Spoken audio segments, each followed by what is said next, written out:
Hello guys, welcome back to Paisa Investo. आज हम NISM equity derivative series 8 का chapter number 6 start करेंगे। Introduction to trading system. ये 4 marks का चैप्टर है।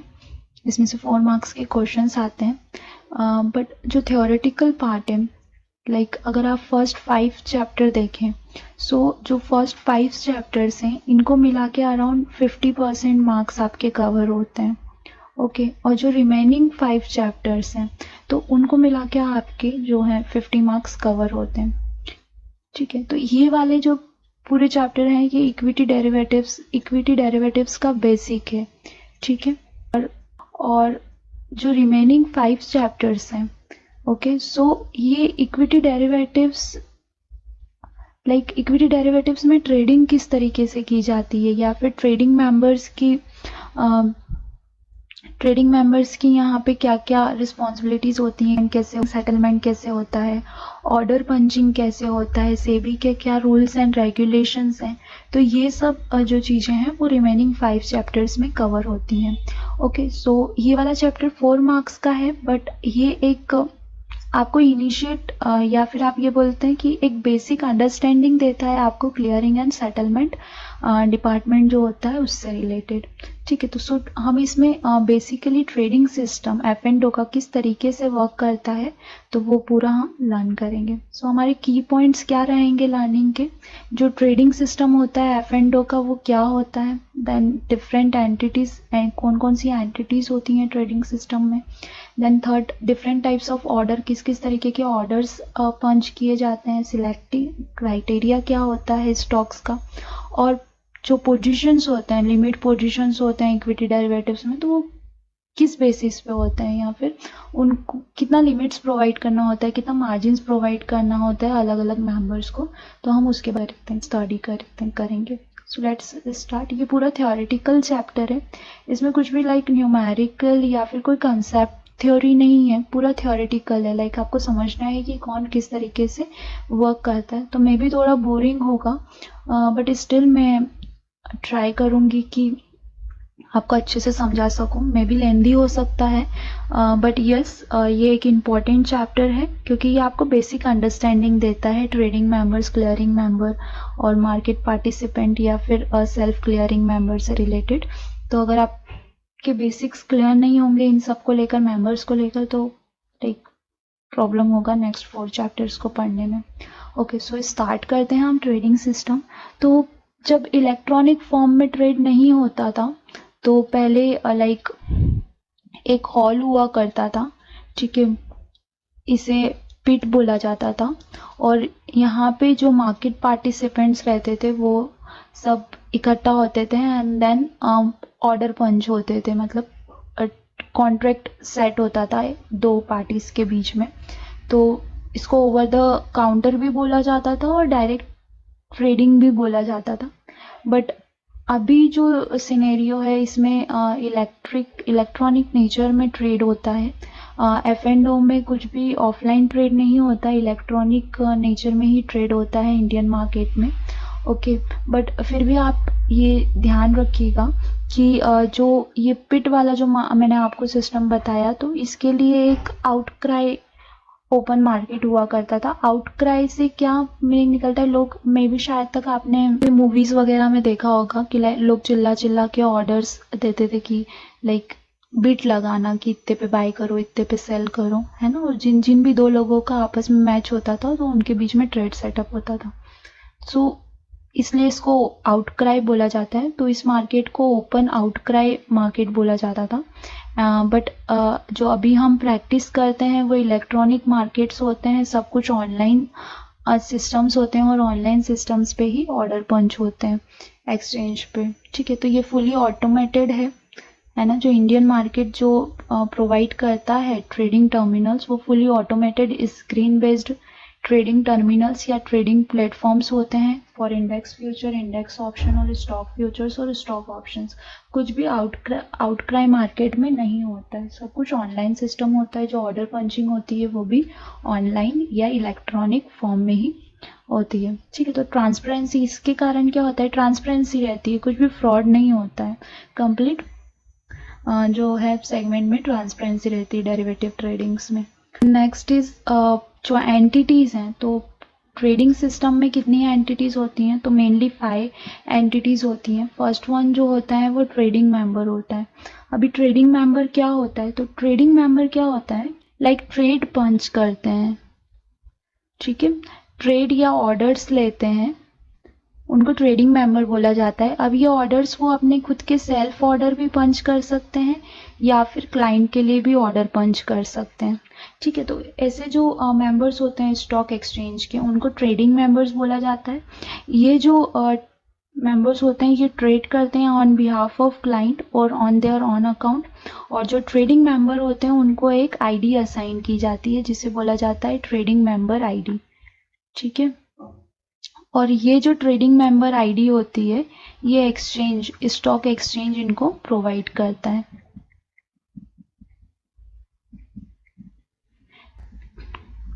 ट्रेडिंग मेंबर डिस्कस करेंगे तो फर्स्ट क्या हमने देखा पॉइंट कि ये क्या करते हैं, ऑर्डर और ट्रेड पंच करते हैं क्लाइंट के लिए भी और खुद के लिए भी, ठीक है। देन सेकेंड थिंग, इनको एक ट्रेडिंग मेंबर आईडी प्रोवाइड होती है स्टॉक एक्सचेंज के थ्रू।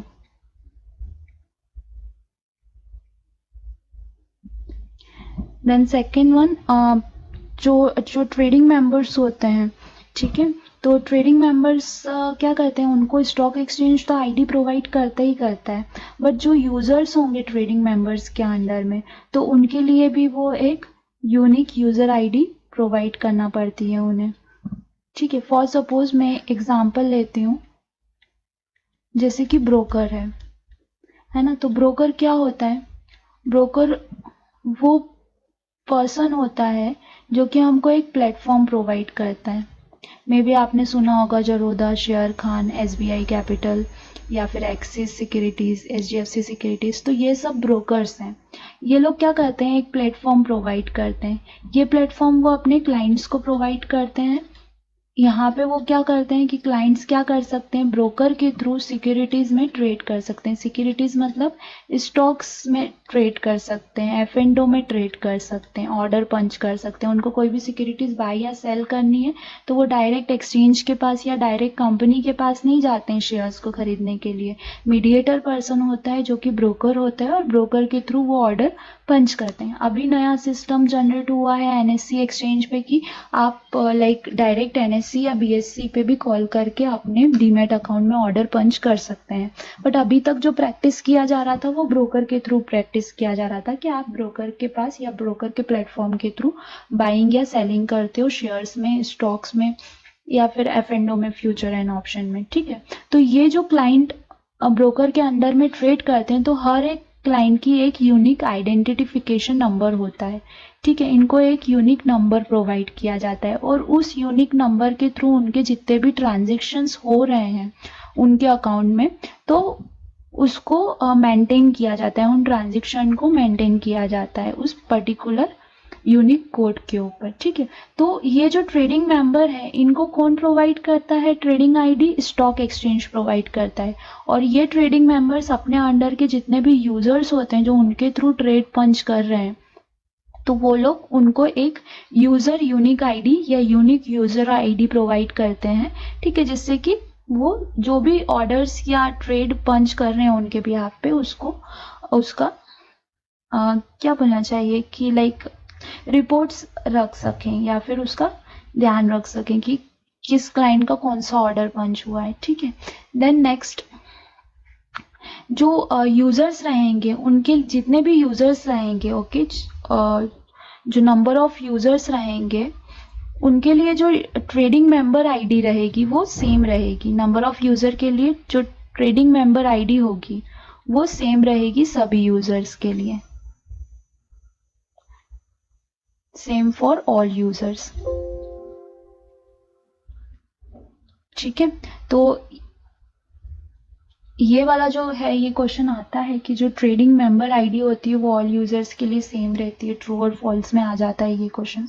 तो आप प्लीज इसको नोट करके रखिए अपने पास में कि जो जितने भी ट्रेडिंग मेंबर के अंडर में जितने भी यूजर्स होते हैं, ठीक है। तो वो सब क्या क्या करते हैं, उनके लिए ट्रेडिंग मेंबर आईडी जो रहती है वो कॉमन रहती है, और जो ट्रेडिंग मेंबर होता है वो अपने हर एक यूजर को एक यूनिक आईडी प्रोवाइड करता है, और हर एक ट्रेडिंग मेंबर के अंडर में नंबर ऑफ यूजर्स हो सकते हैं, मतलब 1 और मोर यूजर्स हर एक ट्रेडिंग मेंबर के अंडर में हो सकते हैं। ठीक है, तो ट्रेडिंग मेंबर सिर्फ क्या करता है, ऑर्डर एग्जीक्यूशन का काम करता है, ये क्लियरिंग एंड सेटलमेंट का काम नहीं करता है। ठीक है, तो ये भी एक क्वेश्चन आता है कि trading members are allowed to clear and settle the trade. Trading member only trade और ट्रेड ऑर्डर्स को एग्जीक्यूट करता है, ट्रेड करता है या फिर ऑर्डर पंचिंग का काम करता है ट्रेडिंग मेंबर। ठीक है, देन नेक्स्ट वन है trading and come clearing member. Trading come clearing member का वर्क क्या रहता है, क्लियर एंड सेटल करना। अब क्लियर एंड सेटल करने से मीनिंग क्या है, देखिए कोई भी सिक्योरिटीज या स्टॉक आप जब बाय करते हैं, ठीक है, आपने कोई भी स्टॉक बाय किया तो क्या होता है, जो क्लाइंट होता है उसके पास क्या आ जाते हैं, स्टॉक्स आ जाते हैं, और इस स्टॉक के बदले में वो क्या करते हैं, अमाउंट पे करते हैं। ठीक है, और ये अमाउंट किसके पास जाता है, ब्रोकर के पास जाता है। ओके, एंड सिमिलरली ये बायर के केस में हो गया। ठीक है, अगर कोई सेलर है तो इस सेलर का क्या होता है कि ये सेलर क्या करता है, स्टॉक्स को सेल करता है ना, और ये स्टॉक्स जो सेल करता है वो किसके पास जाते हैं, बायर के पास जाते हैं, और ये बायर क्या करते हैं, अमाउंट पे करते हैं किसको, ब्रोकर को। ठीक है, और ब्रोकर क्या करता है, जो भी अमाउंट आया है और जो सेलर का जितना भी अमाउंट बनता है तो ये उसको उतना अमाउंट रिटर्न कर देते हैं। ठीक है, तो ये पूरी एक साइकिल होती है, इस तरीके से काम होता है। तो ये जो क्लियरिंग एंड सेटलमेंट है, ठीक है, क्योंकि शेयर्स क्या होते हैं, अगर फॉर सपोज आपने किसी भी अकाउंट में शेयर्स परचेस किए हैं, बाय किए हैं, तो इनका जो सेटलमेंट होता है, मतलब इनका जो सेटलमेंट होगा वो T+2 डे में सेटलमेंट होगा। T+2 का सेटलमेंट का मीनिंग क्या होता है, जैसे मंडे को आपने शेयर्स बाय किए हैं, ठीक है, तो ये आपके डीमैट में कब क्रेडिट होंगे, सेकेंड डे पर।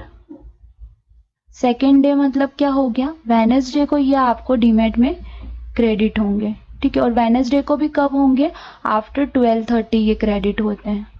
कुछ ब्रोकर 12 o'clock पे कर देते हैं, कुछ 12:30 करते हैं, कुछ आफ्टर 4:30 करते हैं, बट मेनली 12:30 के बाद में ये डीमैट में क्रेडिट आपके हो जाते हैं। ठीक है, तो ये जो सेटलमेंट हुआ, किसका सेटलमेंट हुआ, स्टॉक का सेटलमेंट हुआ आपके डीमैट में। तो ये जो सेटलमेंट है ये क्लियरिंग मेंबर का काम है ना, और जो ट्रेडिंग कम क्लियरिंग मेंबर होता है वो क्लियर एंड सेटल दोनों करता है। अब क्लियर एंड सेटल का मतलब क्या हुआ, वो ऑर्डर एग्जीक्यूशन भी करेगा, ठीक है, ट्रेड ऑर्डर एग्जीक्यूशन भी करेगा, प्लस जो भी अमाउंट इन और आउट होना है उसका सेटलमेंट भी वो करके देता है। अब ये जो क्लियरिंग और सेटलमेंट होता है ये किसके लिए करता है, अदर ट्रेडिंग मेंबर्स के लिए या फिर कस्टोडियंस के लिए। कस्टोडियन क्या होते हैं, ये हम जो हमारा लास्ट सेकंड चैप्टर है, मे बी 8th चैप्टर या फिर 9th चैप्टर, तो हम उसमें कवर करेंगे कस्टोडियन। तो कस्टोडियन पार्टिसिपेंट्स और ट्रेडिंग मेंबर के लिए ट्रेडिंग कम क्लियरिंग मेंबर काम करते हैं। ठीक है, अब ये जो सेटलमेंट है ये किसके लिए कर सकते हैं, ये दो लोगों के लिए कर सकते हैं। एक प्रॉफिटरी ट्रेड का मतलब क्या होता है कि खुद के लिए ट्रेड पंच करना, सेल्फ के लिए ट्रेड पंच करना, सेल्फ के लिए सेटलमेंट और क्लियरेंस करना, और एक होता है क्लाइंट के लिए। सो क्लाइंट के लिए तो सिंपल है कि जो दूसरा मतलब कोई भी क्लाइंट रहेगा उसका अगर वो शेयर बाय सेल करना चाह रहा है तो वो क्लाइंट ट्रेड कहलाता है। और प्रॉप्रिटरी ट्रेड कौन सा कहलाता है, जब ट्रेडिंग मेंबर खुद के बिहाफ पे ट्रेड करता है, खुद के लिए ट्रेड करता है, तो प्रॉप्रिटरी कहलाता है। अब जो ये प्रॉप्रिटरी है इसको शॉर्ट में प्रो बोला जाता है, और जो क्लाइंट ट्रेड है उसको शॉर्ट में CLI बोला जाता है। तो ये भी आप कहीं पे नोट करके रखिए, जस्ट बिकॉज कि ये आपको लाइक क्रॉस करके पूछा जाता है कि trading members are allowed to clear and settle the trade for proprietary and client trade orders, तो वहां पे फॉल्स आएगा, क्योंकि ट्रेडिंग कम क्लियरिंग मेंबर कर सकता है बट ट्रेडिंग मेंबर नहीं कर सकता। ट्रेडिंग मेंबर ओनली ऑर्डर पंच कर सकता है फॉर देयर यूजर्स और फॉर सेल्फ, ठीक है, उससे ज्यादा ट्रेडिंग मेंबर कुछ भी नहीं करता है। और ट्रेडिंग कम क्लियरिंग मेंबर क्या करता है, क्लियर एंड सेटलमेंट भी करता है ट्रेड का, क्योंकि जो फंड का जो पे इन पे आउट आ रहा है तो वो भी वो करके दे सकता है, ठीक है। तो क्लियर एंड सेटल वर्क है इसका, ट्रेडिंग कम क्लियरिंग मेंबर का। तो जो ट्रेडिंग मेंबर का वर्क है वो तो है ही है, प्लस क्लियरिंग एंड सेटलमेंट का भी है। देन नेक्स्ट है प्रोफेशनल क्लियरिंग मेंबर्स। अब प्रोफेशनल क्लियरिंग मेंबर्स क्या होते हैं, तो ये भी क्लियरिंग एंड सेटलमेंट ही करते हैं, ठीक है, बट ये थोड़ा सा एडवांस लेवल पे क्लियरिंग एंड सेटलमेंट करते हैं। नॉर्मली ये सिर्फ बैंक्स और कस्टोडियंस ही, जो बैंक्स और कस्टोडियंस पार्टीज होती हैं वही प्रोफेशनल क्लियरिंग मेंबर्स बन सकती हैं। हर कोई प्रोफेशनल क्लियरिंग मेंबर्स नहीं बन सकता है, ठीक है। और जो ट्रेडिंग मेंबर्स हैं वो प्रोफेशनल क्लियरिंग मेंबर्स नहीं बन सकते हैं। और ट्रेडिंग मेंबर्स और इंस्टीट्यूशनल क्लाइंट्स जो होते हैं उनके लिए ये लोग ट्रेड क्लियरेंस करते हैं। किसके लिए, ट्रेडिंग मेंबर्स के लिए और इंस्टीट्यूशनल क्लाइंट्स के लिए, ठीक है, ये लोग क्लियरिंग एंड सेटलमेंट का वर्क करते हैं। Then self clearing member. अब सेल्फ क्लियरिंग मेंबर से सीधा सीधा समझ में आता है, सेल्फ क्लियरिंग मेंबर को आप ट्रेडिंग मेंबर्स भी बोल सकते हो, इनको ट्रेडिंग मेंबर भी बोला जाता है, ठीक है।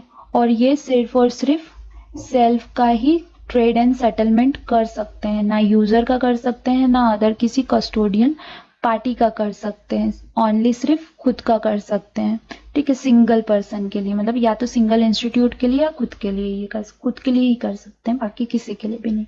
पार्टिसिपेंट क्या होता है, पार्टिसिपेंट क्लाइंट्स को बोला जाता है।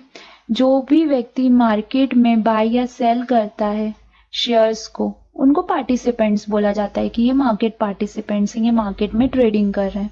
तो दैट्स ऑल। पार्टिसिपेंट जो रहते हैं वो इनका एक और यहाँ पे टर्म है कि ये लोग वेरियस ट्रेडिंग मेंबर्स के अंडर में ट्रेड कर सकते हैं, है ना, ये लोग ट्रेड कर सकते हैं through various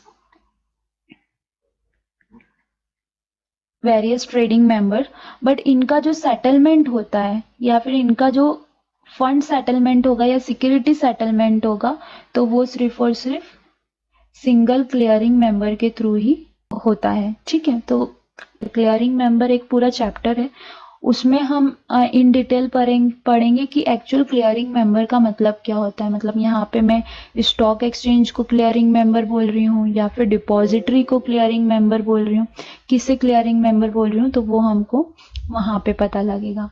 okay, then next है ऑथराइज्ड पर्सन। अब ऑथराइज्ड पर्सन क्या कौन होते हैं, तो ऑथराइज्ड पर्सन पहले हम थोड़ी सी हिस्ट्री पढ़ लेते हैं हम।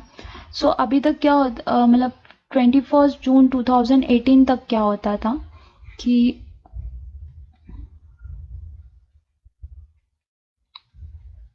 21 जून 2018 तक क्या होता था, ऑथराइज्ड पर्सन कौन होते हैं, ऑथराइज्ड पर्सन मतलब आप ब्रोकर्स बोल सकते हो, जो कि ऑर्डर्स पंच करते हैं या फिर ब्रोकर नेटवर्क जो होता है, ठीक है, वो सब क्या होते हैं, ऑथराइज्ड पर्सन्स होते हैं।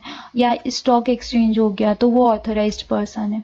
तो यहाँ पे जो सब ब्रोकर रहते थे और जो ऑथराइज्ड पर्सन रहते थे उनके नेटवर्क को एक्सपांड करने के लिए, ब्रोकर्स के नेटवर्क को एक्सपांड करने के लिए वो सब ब्रोकरशिप भी प्रोवाइड कर देते थे। मतलब सब ब्रोकर्स भी जो रहते थे वो ऑथराइज्ड पर्सन के अंडर में आते थे, मतलब ऑथराइज्ड पर्सन ही वो लोग कहलाते थे। बट आफ्टर जून 21 2018 कुछ डिसाइड किया गया कि जो सब ब्रोकर्स हैं वो इंटरमीडिएटरी रहेंगे, मतलब कि डायरेक्ट सब ब्रोकर एपीज नहीं बन सकते, कोई ऑथराइज्ड पर्सन रहेगा, ठीक है, ऑथराइज्ड पर्सन के अंडर में आप सब ब्रोकर बन सकते हो। तो इस पे भी एक कभी कभार क्वेश्चन आ जाता है ना। तो ऑथराइज्ड पर्सन के अंडर में आप सब ब्रोकर बन सकते हो, आप डायरेक्ट सब ब्रोकरशिप नहीं ले सकते हो, इसका मतलब ये होता है। और कुछ उसका एलिजिबिलिटी क्राइटेरिया होता है हर एक ट्रेडिंग मेंबर का, अगर आप उसको फुलफिल करते हो तो देन ओनली आप ट्रेडिंग मेंबर बन सकते हो, अदरवाइज आप ट्रेडिंग मेंबर नहीं बन सकते। और ये जो इफेक्ट आया है ये कब से आया है, 1 अप्रैल 2019 से आया है। Okay, then next is corporate hierarchy. Corporate hierarchy क्या होता है, हर एक ब्रोकर में 3 हायरार्की होती है, ठीक है। अब यहाँ पे कॉर्पोरेट मैनेजर, ब्रांच मैनेजर और डीलर, ये 3 हायरार्की दी हुई है, बट एक्चुअल में जो ऑर्गेनाइजेशन होती है तो वहाँ पे ये हायरार्की वर्क नहीं करती, बिकॉज अब ब्रोकिंग इंडस्ट्री बहुत वास्ट है, बहुत बड़ी हो चुकी है, तो हायरार्की भी बहुत बड़ी हो चुकी है। बट जो कॉर्पोरेट मैनेज यहाँ पे जो मतलब मीनिंग निकल के आता है, यहाँ पे जो वर्किंग ये लोग दे रहे हैं कि क्या वर्क होता है कॉर्पोरेट मैनेजर का, ब्रांच मैनेजर का और डीलर का, वो मैं समझाती हूँ। हम एकदम लोएस्ट लेवल से चलेंगे और फिर अपर हायरार्की को समझेंगे। तो फर्स्ट हम डीलर समझते हैं। डीलर्स का काम क्या होता है, ठीक है। हर एक ब्रोकिंग फर्म में डीलर्स होते हैं। इन डीलर्स का काम क्या होता है, ऑर्डर एग्जीक्यूशन का, ठीक है। क्लाइंट कॉल करते हैं, मे बी अगर आपका खुद का डीमैट अकाउंट होगा किसी ब्रोकर के पास में, तो आपको भी आइदर आजकल रिलेशनशिप मैनेजर करके प्रोफाइल्स रहती हैं, बट एक्चुअल में वो लोग इक्विटी डीलर होते हैं या कमोडिटी डीलर होते हैं, ठीक है। तो इनका काम क्या रहता है, ऑर्डर एग्जीक्यूशन का काम रहता है। ये लोग क्लाइंट के बिहाफ पे ऑर्डर एग्जीक्यूट करते हैं, ठीक है। क्लाइंट के लिए ये लोग बाय और सेल ऑर्डर पंच करते हैं। फॉर सपोज आप भी इक्विटी डेरिवेटिव सर्टिफिकेट यदि क्लियर कर लेते हो, है ना, तो जब आप जॉब प्रोफाइलिंग के लिए जाओगे तो आपको ये इनिशियल लेवल्स पे इक्विटी डीलर की प्रोफाइल मिलती है। फिर जैसे जैसे आपको एक्सपीरियंस होता जाता है, आप परफॉर्म करते जाते हो, वैसे वैसे आप प्रमोट होते जाते हो और आपकी हायरार्की अपर लेवल्स की जाती जाती है। बट इनिशियल लेवल्स पे एज अ फ्रेशर और as a 1 year 2 year experience आपको फर्स्ट इक्विटी डीलर की प्रोफाइल किसी भी स्टॉक ब्रोकिंग में मिलती है। देन इसके ऊपर आते हैं ब्रांच मैनेजर, ठीक है। तो इन ब्रांच मैनेजर्स का काम क्या होता है, ब्रांच मैनेजर्स का काम ये रहता है कि वो जो ये इक्विटी डीलर जितने भी ऑर्डर्स पंच कर रहे हैं, है ना, तो इनको ध्यान में रखना कि ये लोग एक्यूरेट ऑर्डर्स पंच कर रहे हैं या नहीं कर रहे हैं, उनसे रिपोर्ट लेना, जो डेली एक्टिविटीज है उनकी रिपोर्ट्स लेना, ठीक है। तो यहाँ पे क्या होता है कि इक्विटी डीलर्स जो ऑर्डर पंच करते हैं, तो यहाँ पे ह्यूमन एरर्स भी होता है।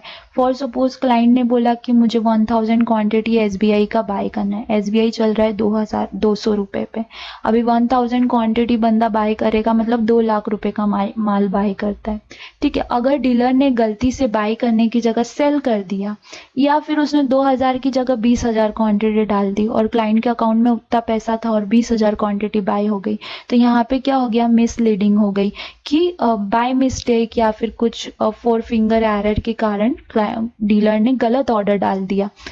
तो ऐसे में क्या होता है, अगर गलत ऑर्डर पंच हो जाता है तो बहुत सारी यहाँ पे कंप्लायंस इश्यूज होते हैं। क्लाइंट थोड़ा सा चिल्लम चिल्ली करना स्टार्ट करता है कि आपने ऐसा कैसे कर दिया, मैंने इतना बोला था कि, तो ये सब जो है ये ब्रांच मैनेजर ध्यान में रखता है कि कोई भी ऑर्डर एरर ना आए, कोई भी मिस्टेक ना हो किसी से भी, सब लोग अपना काम अच्छे से करें। तो बेसिकली ये ब्रांच मैनेजर का काम होता है। बट आजकल जो ब्रोकिंग इंडस्ट्री है वो डिफरेंट वे में काम करती है, टारगेट बेस्ड काम करती है, बिजनेस जनरेट करने का काम करती है। सो डेली बेसिस पे आपको कुछ ना कुछ टारगेट्स प्रोवाइड किए जाते हैं और वो टारगेट्स आपको अचीव करने पड़ते हैं। आपको ब्रोकरेज जनरेट करनी पड़ती है, and when you generate brokerage तो ऐसा बोला जाता है कि आप अच्छा परफॉर्म कर रहे हो। अगर आप कम ब्रोकरेज जनरेट करते हो तो ऐसा बोला जाता है कि आप अच्छा परफॉर्म नहीं कर रहे हो।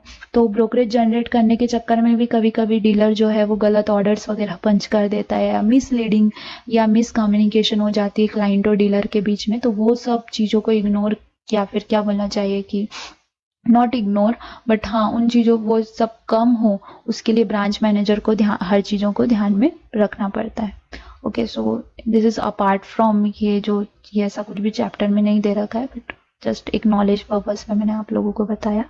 ओके, सो ब्रांच मैनेजर का ये काम होता है। देन जो कॉर्पोरेट मैनेजर होता है, मेन वर्क इसका रहता है। कॉर्पोरेट मैनेजर को क्या क्या उसके फंक्शंस क्या क्या होते हैं, तो जो भी ऑर्डर रिलेटेड, ऑर्डर और ट्रेड रिलेटेड, एग्जीक्यूशन रिलेटेड जो एक्टिविटीज है, तो कॉर्पोरेट मैनेजर को उनका भी ध्यान रखना पड़ता है, ठीक है। देन कॉर्पोरेट मैनेजर को ये रिपोर्ट्स, या फिर हम MIAs बोलते हैं, ऑफिस टर्म्स में MIS मतलब जो भी रिपोर्ट्स हैं तो उनको ये कलेक्ट करता है थ्रू ब्रांच मैनेजर कि आज मतलब लाइक क्या क्या ऑर्डर्स हुए या क्या क्या किस किस क्लाइंट का ऑर्डर गया, तो ये रिपोर्ट्स कलेक्ट करता है। पहले तो क्या लाइक कोई भी डीलर या फिर ब्रांच मैनेजर मैन्युअली ये डाटा कलेक्ट करके अपने पास में रखता था एंड देन अपर मैनेजमेंट को फॉरवर्ड करता था।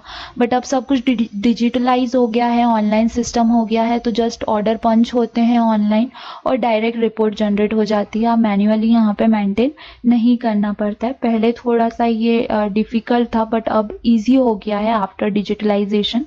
सो ये कॉर्पोरेट मैनेजर का काम होता है कि ऑर्डर एग्जीक्यूशंस वगैरह का ध्यान रखे, रिपोर्ट्स और MIS कलेक्ट करे। And the third and most important कि जो एक्सपोजर है, एक्सपोजर मतलब किस ब्रांच को कितना एक्सपोजर देना है, कितने अमाउंट का लिवरेज देना है, तो वो भी कौन डिसाइड करता है? कॉर्पोरेट मैनेजर डिसाइड करता है। तो सबसे हायर हायरार्की जो है वो कॉर्पोरेट मैनेजर की होती है, सबसे लोअर हायरार्की जो है वो इक्विटी डीलर या फिर डीलर की होती है। तो डीलर ऑर्डर एग्जीक्यूशन करता है, ब्रांच मैनेजर उसके अंडर में जितने भी डीलर्स हैं उनका ध्यान रखता है कि लाइक कोई एरर ना हो, मिस्टेक ना हो, प्रॉपरली ऑर्डर एग्जीक्यूट हो, और अगर किसी क्लाइंट को एक्स्ट्रा एक्सपोजर चाहिए तो वो अपर मैनेजमेंट को रिक्वेस्ट सेंड करता है। एंड देन सबसे हायर हायरार्की होती है कॉर्पोरेट मैनेजर की। तो कॉर्पोरेट मैनेजर का क्या काम रहता है? वो भी ऑर्डर एंड ट्रेड एग्जीक्यूशंस का ध्यान रखता है, देन MIS कलेक्ट करता है एंड किस ब्रांच को कितना एक्सपोजर प्रोवाइड करना है ये भी कॉर्पोरेट मैनेजर का ही वर्क होता है। एक्स्ट्रा एक्सपोजर देना, एक्सपोजर कम करना, ये सब कॉर्पोरेट मैनेजर ध्यान में रखता है। ओके, देन नेक्स्ट है क्लाइंट ब्रोकर रिलेशनशिप। सो क्लाइंट ब्रोकर रिलेशनशिप बहुत सिंपल है।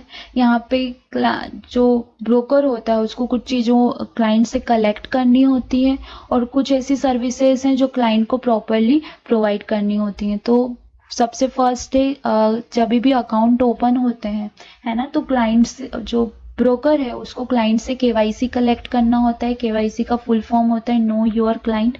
और इस KYC के अंडर में क्या क्या चीज़ें आती हैं, तो लाइक जैसे क्लाइंट का आधार कार्ड है, पैन कार्ड है। पैन कार्ड मोस्ट इम्पॉर्टेंट है, विदाउट पैन कार्ड जो है आपका डीमैट अकाउंट नहीं ओपन हो सकता है। इवन विदाउट आधार भी नहीं हो सकता है, बट पैन के बिना तो बिल्कुल भी नहीं हो सकता है।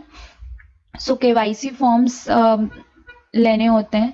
देन जो है कि क्लाइंट और ब्रोकर के बीच में एक एग्रीमेंट होता है, इसको पावर ऑफ अटर्नी POA बोला जाता है। ये POA ब्रोकर जो है ये क्लाइंट से लेता है कि इन केस ऑफ लॉसेस, अगर लॉसेस होता है और क्लाइंट पैसा नहीं पे करेगा तो उस केस में ब्रोकर क्या करेगा? खुद के पॉकेट से तो पे नहीं करेगा, तो वो एक एग्रीमेंट सेटअप करते हैं कि अगर लॉसेस होते हैं तो वो क्लाइंट को ही पे करना है। मतलब जो भी ऑर्डर पंच हो रहे हैं मार्केट में उसकी जिम्मेदारी पूरी क्लाइंट की है, हमारी कोई जिम्मेदारी नहीं है। इवन कुछ टेक्निकल इश्यूज के कारण भी ऑर्डर प्रॉपरली पंच नहीं होते हैं या मिसप्लेस होते हैं क्लाइंट के थ्रू और ब्रोकर के थ्रू, तो भी उसकी जिम्मेदारी पूरी क्लाइंट की है, ब्रोकर की नहीं है। Then timely order execution given, तो ये ब्रोकर का काम होता है कि वो प्रॉपर अपने हर एक क्लाइंट को ऑर्डर्स एग्जीक्यूशन टाइमली करे। मतलब जैसे क्लाइंट ने कॉल करके बोला किसी डीलर को कि मेरे लिए इतना क्वांटिटी इस रेट से बाय कर दो, तो जैसे ही क्लाइंट का कॉल आया है वैसे ही उसी प्रॉपर टाइमिंग पे ऑर्डर पंच होना चाहिए। 5 मिनट का भी डिफरेंस नहीं होना चाहिए वहाँ पे। मतलब अगर क्लाइंट ने 10:30 पे बोला कि मेरे लिए 100 क्वांटिटी SBI का मार्केट रेट से बाय कर दो, मतलब मार्केट में जो भी प्राइस चल रहा है उससे मेरा 100 क्वांटिटी बाय कर दो, तो ऑर्डर एग्जीक्यूशन भी 10:30 पे ही हो जाना चाहिए। अगर डिले हुआ, 10:35 हुआ, तो यहाँ पे क्लाइंट कंप्लेन कर सकता है सेबी को, ब्रोकर की। तो इसलिए ऑर्डर एग्जीक्यूशन टाइम पे होना चाहिए। देन जो मार्जिन्स हैं वो ब्रोकर का काम है कलेक्ट करना। यहाँ पे कोई एक्सचेंज या सेबी इसकी गारंटी नहीं लेता है, यहाँ पे ब्रोकर ही खुद गारंटर होता है खुद के लिए क्लाइंट के थ्रू। क्लाइंट से मार्जिन उसी को कलेक्ट करनी होती है, तो ये क्लाइंट एंड ब्रोकर रिलेशनशिप पे डिपेंड करता है।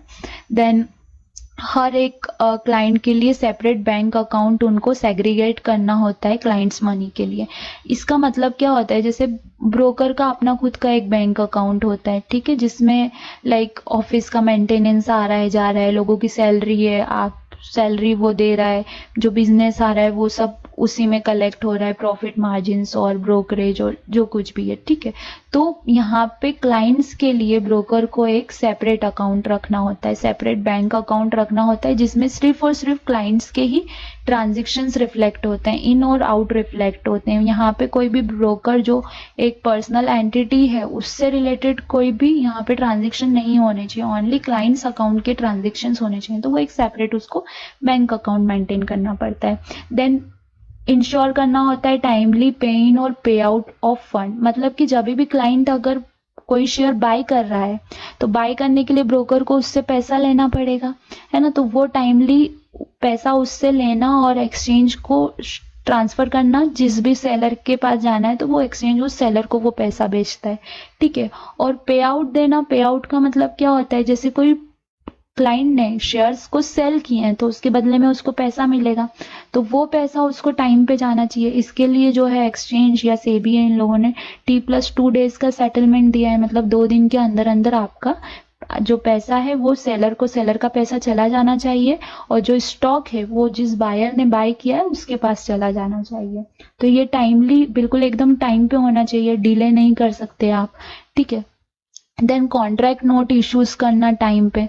कॉन्ट्रैक्ट नोट क्या होता है, जो भी ऑर्डर ट्रांजेक्शन्स होते हैं क्लाइंट के अकाउंट में डेली बेसिस पे, तो उसका एक स्टेटमेंट जनरेट करते हैं ब्रोकर, जिसमें कि कौन सा शेयर परचेस हुआ है, उसका ISNI नंबर कितना है, कितना क्वांटिटी परचेस किया है, किस प्राइस से परचेस किया है, उस पर आपने ब्रोकरेज चार्जेस कितने कट किए हैं, क्लाइंट को टैक्सेस उस पर कितना लगा है, STT like service transaction tax बोला जाता है। देन GST कितना, SGST CGST कितना लगा है, तो इन सब की इन डिटेल देनी होती है ब्रोकर को। तो ये भी क्लाइंट को टाइम टू टाइम इशू करना पड़ता है। और नॉर्मली जो है इवनिंग में, बिकॉज मार्केट 3:30 पे क्लोज हो जाता है, तो इवनिंग में अप टू 8:30 और बिफोर 12 PM क्लाइंट को ये कॉन्ट्रैक्ट नोट उसके पास चला जाना चाहिए। पहले फिजिकल में जाते थे तो डिले होता था, बट आजकल कैसा है, सब कुछ डिजिटलाइज है, तो ईमेल के थ्रू क्लाइंट्स को कॉन्ट्रैक्ट नोट जाते हैं और सेम डे रिसीव हो जाते हैं। Okay, then resolve clients complain. अब अगर कोई क्लाइंट कंप्लेन करता है तो आपको एट अ टाइम उसको रिजॉल्व भी करके देना है, आप उसमें भी डिले नहीं कर सकते कि आप 10 दिन बाद या 50 दिन बाद आप उसको नहीं, विदिन 24 आवर्स आपको उसको क्लाइंट की कंप्लेन को रिजॉल्व करके देना है, या उसको प्रॉपर एक सेटिस्फैक्ट्री मेल सेंड करना है क्लाइंट को। उसके लिए रिड्रेसल करके आपको एक ईमेल ID जनरेट करनी होती है, इस पे भी क्वेश्चन आता है। रिड्रेसल करके मेल ID आपको जनरेट करनी होती है, जो कि सभी स्टॉक ब्रोकर की सेम redressal@ जो भी ब्रोकर कंपनी का नाम होगा .com, फॉर सपोज redressal@sbicap.com। तो इस तरीके से जो है कंप्लेंट्स को eight a time with in 24 hours resolve करना होता है। देन जो अकाउंट स्टेटमेंट्स है, मतलब यहाँ पे किससे रिलेटेड है स्टेटमेंट्स, डीमैट अकाउंट से रिलेटेड है। तो डीमैट अकाउंट में क्लाइंट के पास जो भी शेयर्स हैं, तो मतलब जो इनकी जो पीरियोडिकल साइकिल है वो एवरी क्वार्टर की है, ठीक है। एवरी 3 मंथ्स में आपको जो है डीमैट बैलेंस या डीमैट में जितने भी शेयर्स हैं तो उसका स्टेटमेंट आपको अपने क्लाइंट को सेंड करना पड़ेगा। अभी ये दोनों साइड से आता है, ये डिपॉजिटरी के साइड से भी जाता है और ब्रोकर की साइड से भी जाता है, तो मैच हो जाता है कि लाइक ब्रोकर ने करेक्ट भेजा है या गलत भेजा है।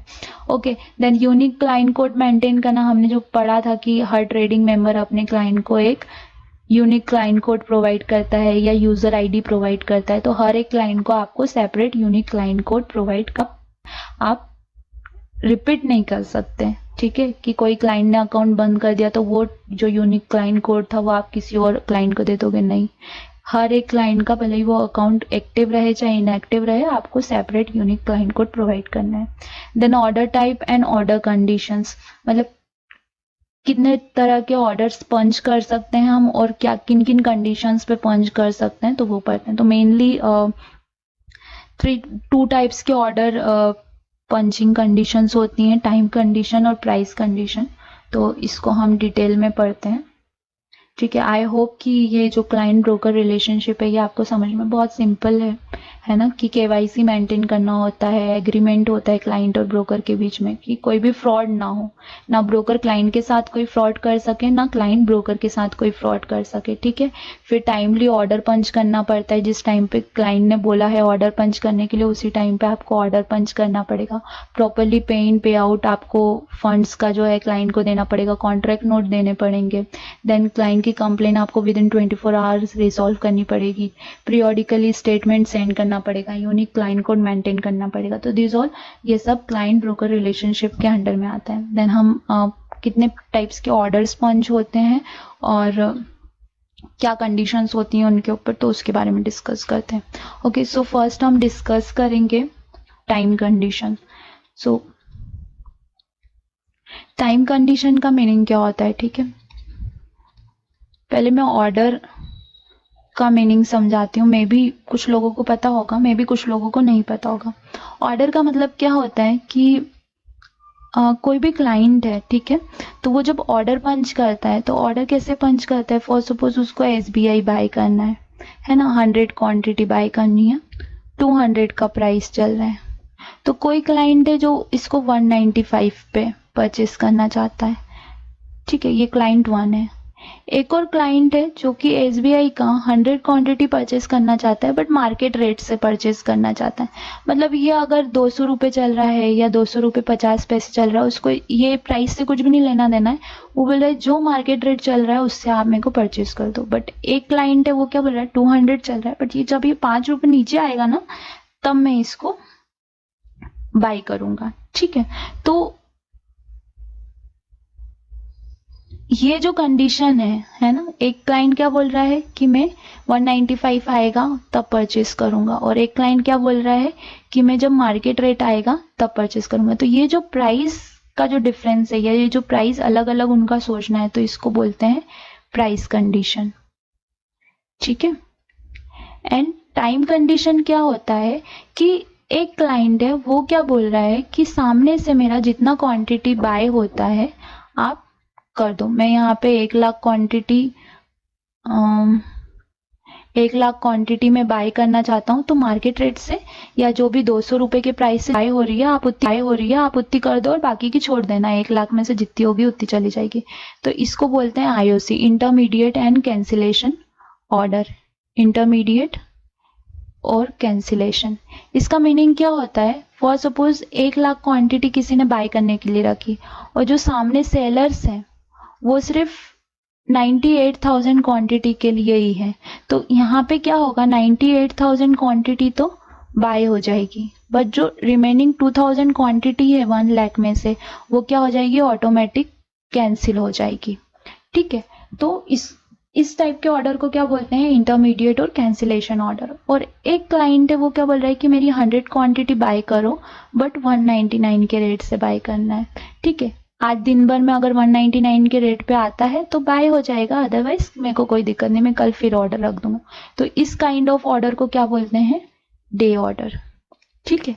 तो यहाँ पे हम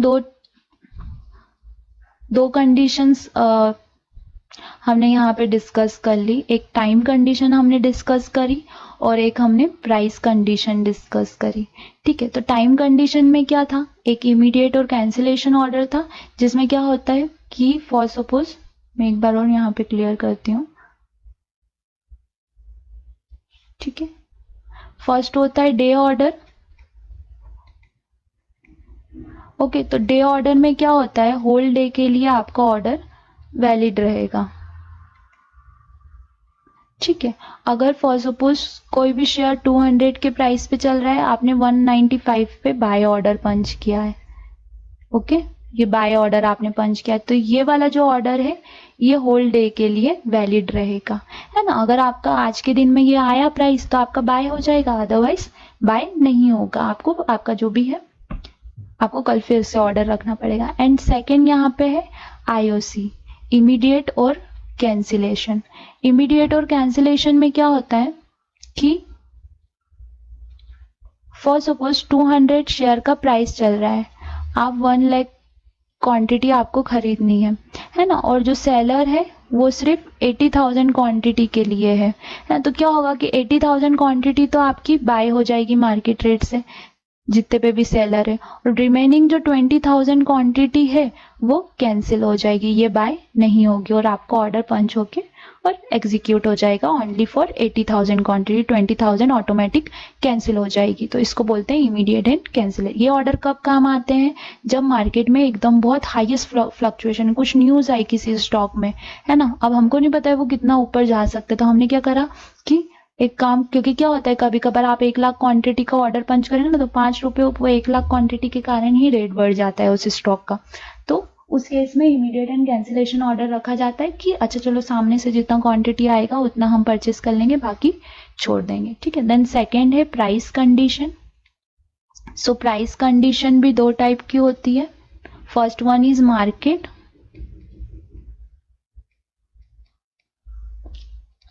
या फिर ऑर्डर भी बोलते हैं इसको, और सेकंड जो होती है वो लिमिट ऑर्डर, ठीक है। तो मार्केट ऑर्डर में क्या होता है कि जो भी मार्केट प्राइस चल रहा है, ठीक है, आप उससे बाय या सेल करते हो, मतलब बेस्ट बाय प्राइस और बेस्ट सेल प्राइस।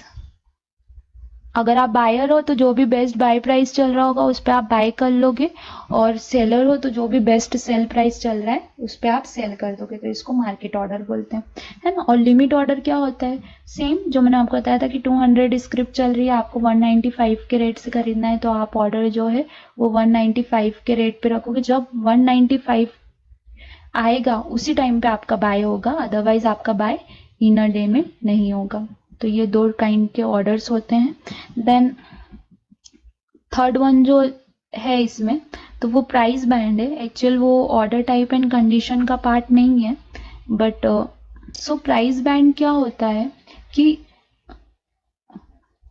अगर आपने स्टॉक्स का देखा होगा तो स्टॉक का एक अपर लिमिट होता है, एक लोअर लिमिट होता है।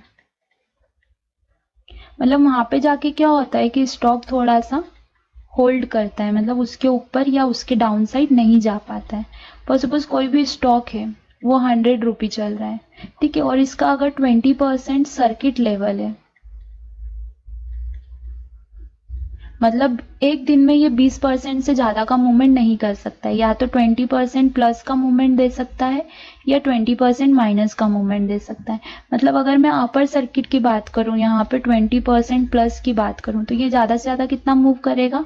120 रुपीज तक। और अगर लोअर साइड की बात करूं, मतलब -20%, तो ये ज्यादा से ज्यादा कितना मूव कर सकता है? 80 रुपीज तक मूव कर सकता है। उसके बाद क्या होगा, ये 80 रुपी पे आके यहाँ पे हैवी सेलर्स हो जाएंगे, ठीक है। इस प्राइस पे सेल करने के लिए तो बहुत सारे लोग रहेंगे, पर बाय करने के लिए कोई भी नहीं रहेगा। तो अगर ओनली सेलर कंडीशन आती है तो उसको बोला जाता है लोअर लिमिट या फिर लोअर सर्किट।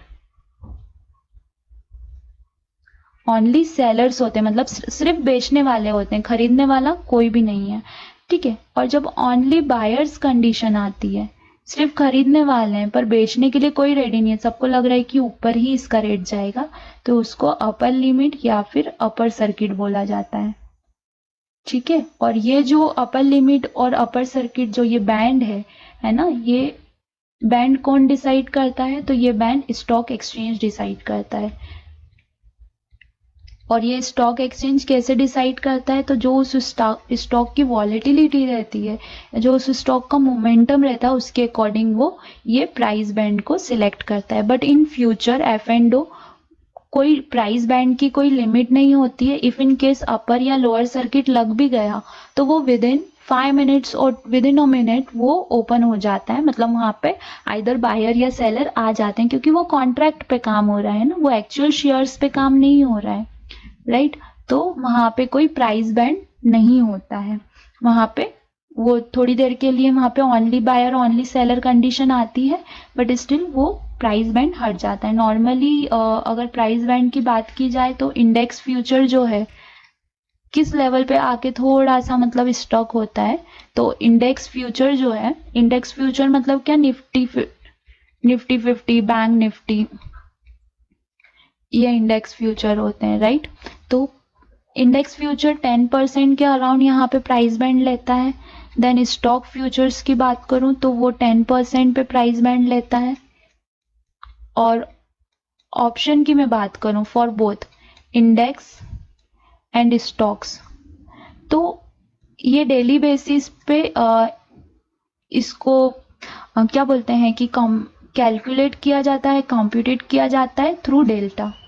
डेल्टा के अकॉर्डिंग इसका अपर और लोअर, लोअर तो ऑलवेज ऑप्शन में जो रहता है, लोअर जो रहता है वो 0.05 का रहता है लोअर। हायर जो प्राइस बैंड है वो कैलकुलेट किया जाता है थ्रू डेल्टा, राइट। हमने ऑप्शन ग्रीक्स में पढ़ा था आई थिंक, थ्रू डेल्टा इसको कैलकुलेट किया जाता है हायर प्राइस बैंड को। लोअर बैंड ऑलवेज 5 पैसे का रहता है ऑप्शन स्टॉक्स में, ठीक है। देन ओके, देन नेक्स्ट हम पढ़ेंगे ऑर्डर मैचिंग रूल्स।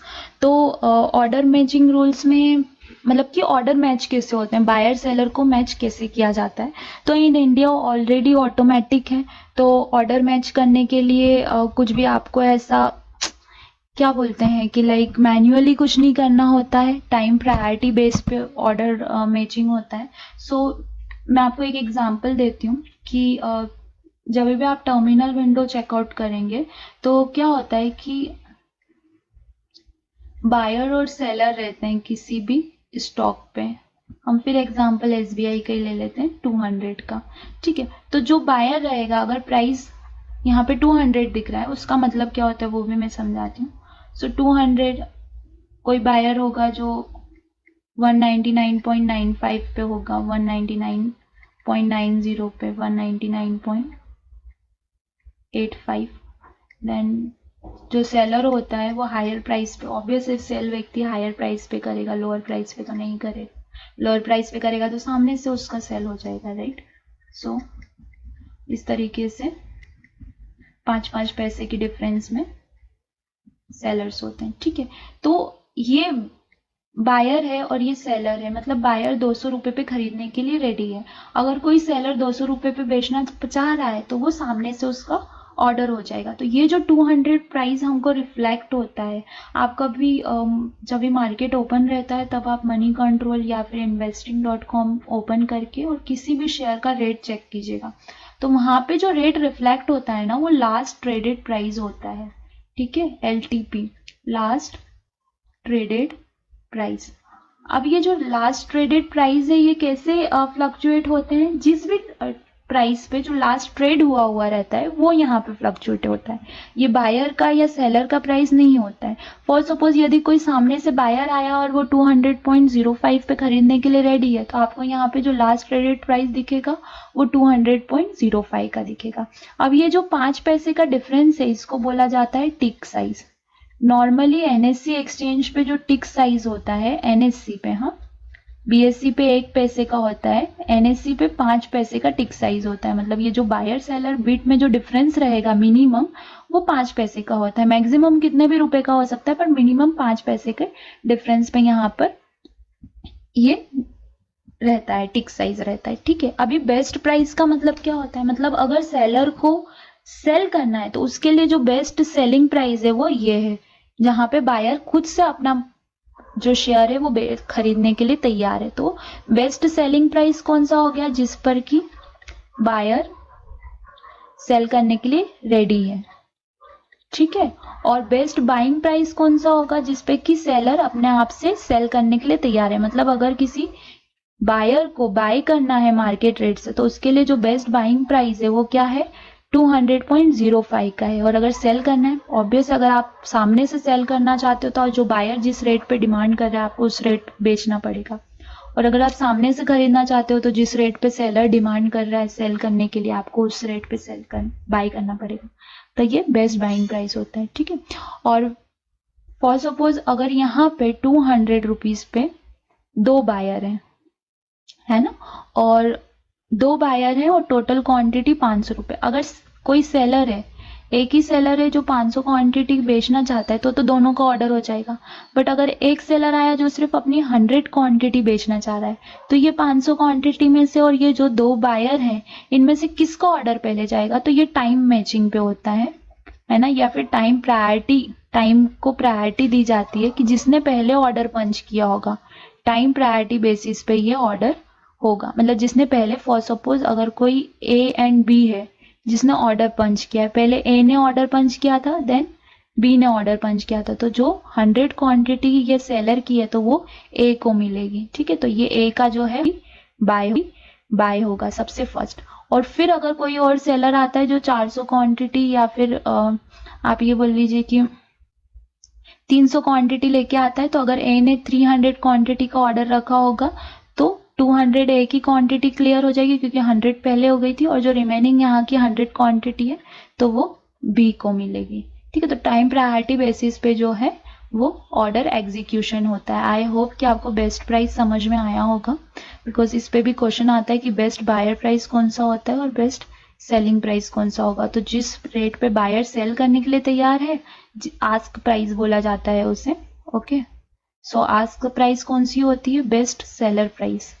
ये भी आप चाहें तो कहीं पे नोट कर लीजिए, मैं यहाँ पे नोट करती हूँ।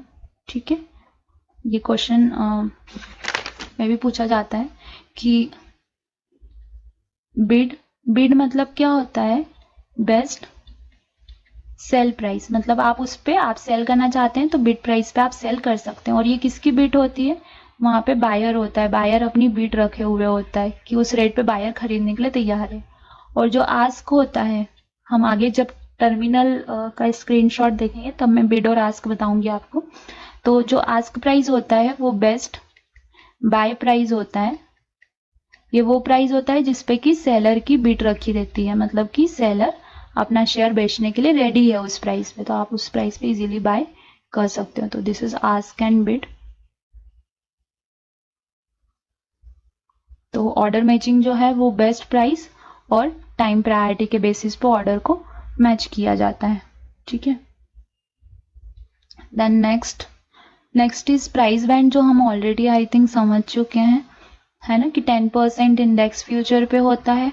देन फ्यूचर और जो इंडिविजुअल सिक्योरिटीज होती हैं उन पे भी अराउंड 10% होता है बेस प्राइस का। और ऑप्शन इंडेक्स और स्टॉक ऑप्शन पे जो है वो डेल्टा का जो भी रेंज बनेगा स्पेसिफिक कॉन्ट्रैक्ट के लिए, उसके अकॉर्डिंग उसका हायर बैंड सिलेक्ट किया जाता है डेली बेसिस पे। लोअर बैंड मैंने आपको बताया 5 पैसे का ही होता है ऑलवेज।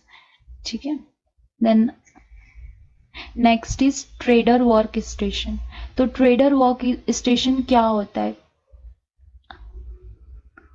ये ट्रेडर वर्क स्टेशन होता है। ठीक है, अब ये जो ट्रेडर वर्क स्टेशन है, आप देखें यहाँ पे ये जो सेंसेक्स का प्राइस चल रहा है तो ये स्पॉट प्राइस चल रहा है, मतलब स्पॉट में जो भी सेंसेक्स का कैलकुलेशन हो रहा है वो ये यहाँ पर दिख रहा है। ये निफ्टी का दिख रहा है प्राइस, निफ्टी 50 का, ये बैंक निफ्टी का प्राइस दिख रहा है। ठीक है, ये जो है ये बैंक निफ्टी का फ्यूचर है। ओके,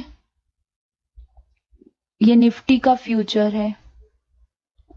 ये जो है ये ऑप्शन है, ये ऑप्शन है। देखिए ये पुट आ रहा है, यहाँ पे पी लिखा हुआ आ रहा है मतलब पुट है। और ये स्ट्राइक प्राइस शो हो रही है यहाँ पे 11,200, 10,500 की।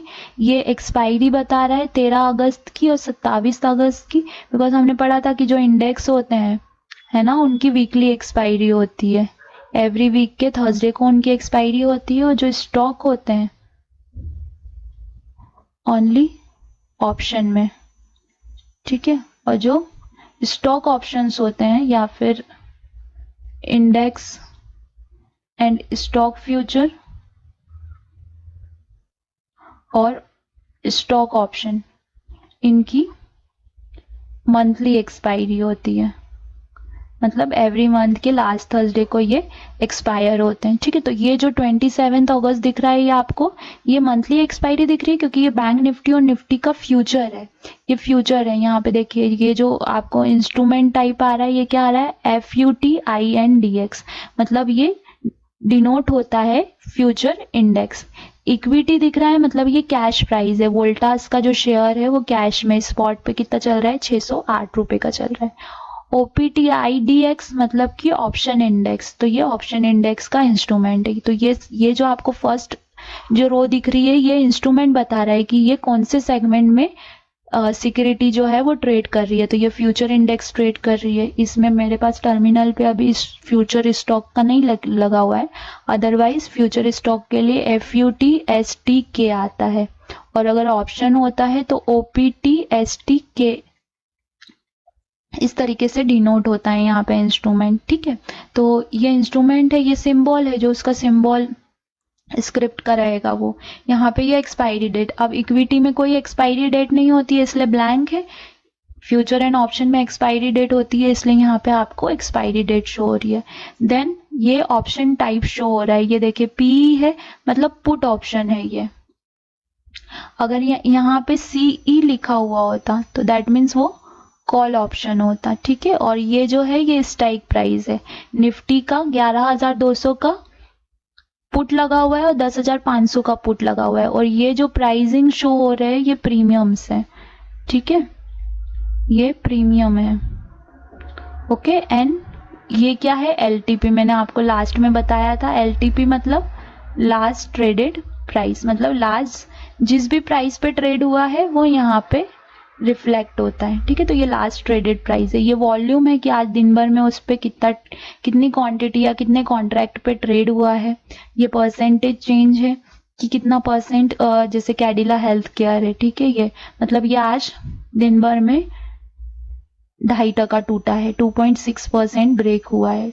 अगर इसका नंबर्स में देखें तो 10.25 पॉइंट ब्रेक हुआ है, नीचे आया है। देखिए 395 का इसका हाई था, 381 का लो है, और कल का जो प्रीवियस क्लोज है, मतलब फ्राइडे को जो क्लोजिंग दिया था इसने मार्केट में, वो 394 का दिया था। तो इस प्रीवियस क्लोजिंग से जो है ये परसेंटेज कैलकुलेट किया जाता है, या ये नंबर्स में कैलकुलेट किया जाता है कि प्रीवियस क्लोजिंग से ये कितना अप एंड डाउन है। ठीक है, और ये हाई मतलब आज दिन भर में उसने कितना हाई दिया है, लो मतलब आज दिन भर में उसने सबसे लोएस्ट पॉइंट कितना दिया है।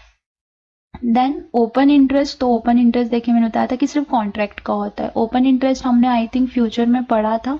ओपन इंटरेस्ट क्या होता है कि जब एक कॉन्ट्रैक्ट पे ट्रेड हो जाता है कंप्लीट, मतलब एक बायर होगा और एक सेलर होगा, और इन दोनों के बीच में जो ये कॉन्ट्रैक्ट फॉर्म हुआ है, एक कॉन्ट्रैक्ट, तो इसको एक ओपन इंटरेस्ट बोलते हैं। तो निफ्टी में टोटल कितने ओपन इंटरेस्ट जनरेट हुए हैं, अराउंड 110,000, मतलब 16 लाख कॉन्ट्रैक्ट इसमें जनरेट हुए हैं, और बैंक निफ्टी में सॉरी, और निफ्टी में अराउंड 1,09 लाख कॉन्ट्रैक्ट्स जनरेट हुए हैं। ठीक है, तो ये इस तरीके से ये ट्रेडर वर्क स्टेशन होता है। ये वर्क स्टेशन हर एक इक्विटी डीलर के पास होता है। यहाँ पे आप किसी भी क्लाइंट का लॉगिन करके और ऑर्डर उनका पंच कर सकते हैं। लॉगिन किस तरीके से लिया जाता है, तो जो भी क्लाइंट को एक यूनिक क्लाइंट कोड दिया जाता है तो उसके थ्रू आप लॉगिन लेते हैं। देन क्लाइंट आपको बताता है कि आप उसको कौन सा शेयर बाय करना है या कौन सा शेयर सेल करना है, तो आप वो क्लाइंट को शेयर का प्राइस कंफर्म करते हैं, और फिर वो क्लाइंट जिस प्राइस पे बाय या सेल करने के लिए बोलता है तो आप उसको बाय या सेल कर देते हैं। अब ये जो विंडो आपको दिख रही है इसको मार्केट वॉच बोला जाता है। क्या बोला जाता है इसको, मार्केट वॉच। ठीक है, ये विंडो को मार्केट वॉच बोलते हैं। ये टाइटल बार होता है ऊपर में, ये जो आपको दिख रहा है, एज मतलब सभी में ही होता है टाइटल बार। ठीक है, और बहुत सारा वेरिएबल्स इसके फंक्शंस होते हैं जो कि हर ब्रोकर के अकॉर्डिंग चेंज होते रहते हैं। तो जब आप जॉब पे लगेंगे तो आपको सब कुछ क्लियर होगा, बट स्टिल अभी के लिए इतना काफ़ी है। आई होप कि हाँ, one more thing, bid and ask. Bid and ask क्या होता है, ये देखिए, ये जो आपको बिड प्राइस दिख रही है, मतलब यहाँ पे बायर 22,360 रुपये में खरीदने के लिए तैयार है, और 22,361 रुपये 35 पैसे, मतलब इस रेट पे सेलर बेचने के लिए तैयार है। तो अगर कोई भी बायर मार्केट रेट से खरीदना चाहता है तो उसको किस रेट पे खरीदना पड़ेगा, जो सेलर का प्राइस है उस पे, मतलब 22,361 रुपये 35 पैसे पे उसको खरीदना पड़ेगा। और अगर कोई भी सेलर है जो मार्केट रेट से बेचना चाह रहा है तो उसको कितने प्राइस से बेचना पड़ेगा, 22,360 रुपीज से उसको सेल करना पड़ेगा। तो इसलिए आप देखिए, अगर लास्ट ट्रेड इस प्राइस पे हुआ होगा तो ये LTP पे यहाँ पे 22,360 रुपीज बता रहा है। ओके, और ATP क्या होता है, average traded price. Average traded price का मतलब क्या होता है कि जितने भी कॉन्ट्रैक्ट्स पे ट्रेड हुआ है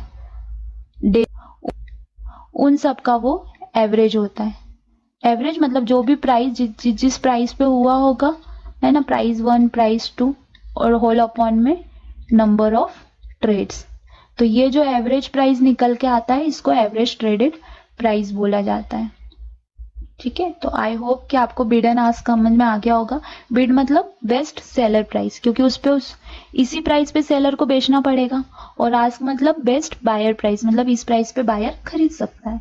ठीक है, तो यहाँ पे कंफ्यूजन आता है, तो आप बिड एंड आस्क ध्यान रखिए। और bid size and ask size का मतलब क्या है कि यहाँ पे 250 क्वांटिटी बायर खरीदने के लिए तैयार है 22,360 रुपीज पे, और यहाँ पे 25 क्वांटिटी सेलर बेचने के लिए तैयार है 22,361.35 के रेट से। तो this is trader work station.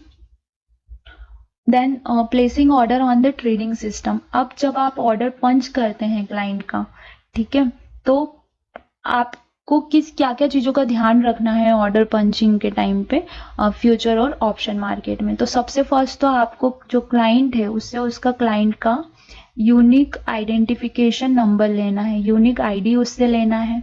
ठीक है, देन क्लाइंट का नेम आपको कंफर्म करना होता है, आपको आपके जो ट्रेडिंग स्टेशन पे क्लाइंट का नाम दिख रहा है वो कंफर्म करना होता है।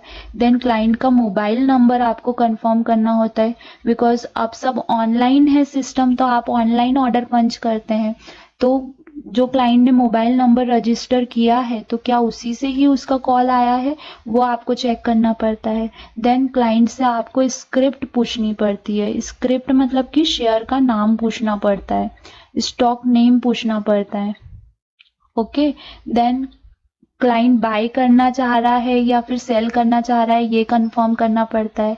देन उससे क्वांटिटी कंफर्म करनी पड़ती है, देन उससे प्राइस कंफर्म करना पड़ता है, देन उसको वैल्यूएशन बताना पड़ता है कि आपके ऑर्डर का इतना वैल्यूएशन होगा तो इतना अमाउंट आपको लगेगा। देन और भी चीजें कंफर्म करनी पड़ती हैं कि आप मार्जिन में परचेस करना चाह रहे हैं या फिर आप अपने कैश पे परचेस करना चाह रहे हैं या ई मार्जिन में परचेस करना चाह रहे हैं, तो ये तो इक्विटी के लिए है। ओके, और डेरिवेटिव्स में क्या होता है, डेरिवेटिव्स में आपको ये सब चीजें तो आपको कंफर्म करनी ही पड़ती है, बट क्वांटिटी नहीं कंफर्म करनी पड़ती है।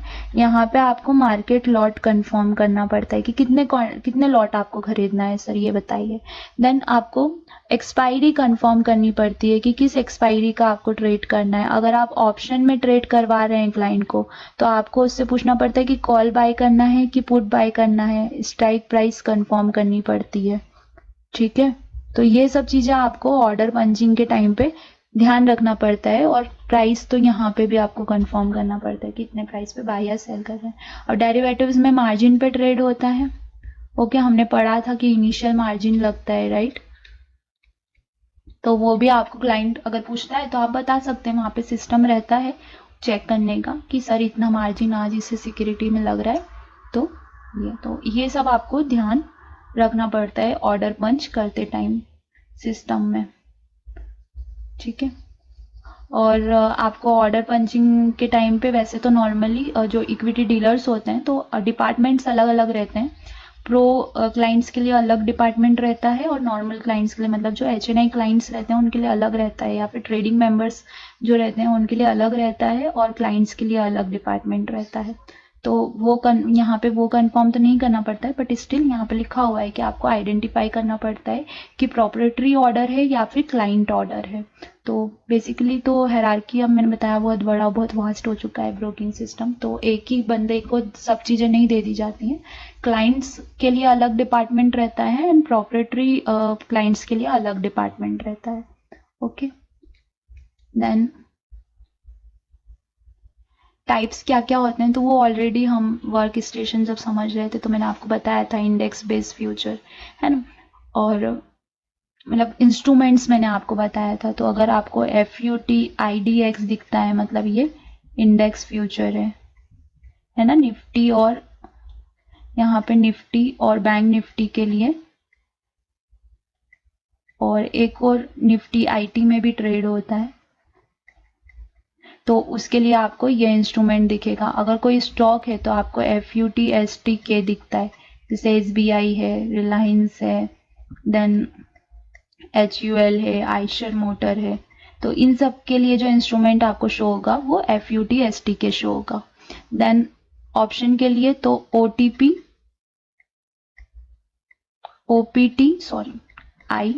IDX, तो ये ऑप्शन इंडेक्स के लिए चूज होता है, like Nifty and bank Nifty में होता है ट्रेड, ठीक है। एंड OPTSTK, तो ये स्टॉक्स के लिए यूज होता है इंस्ट्रूमेंट टाइप, है ना। तो index based future, index based option, individual stock option और इंडिविजुअल स्टॉक फ्यूचर, तो ये सारे इंस्ट्रूमेंट हम ऑलरेडी पढ़ चुके हैं ट्रेडर वर्क स्टेशन के टाइम पे।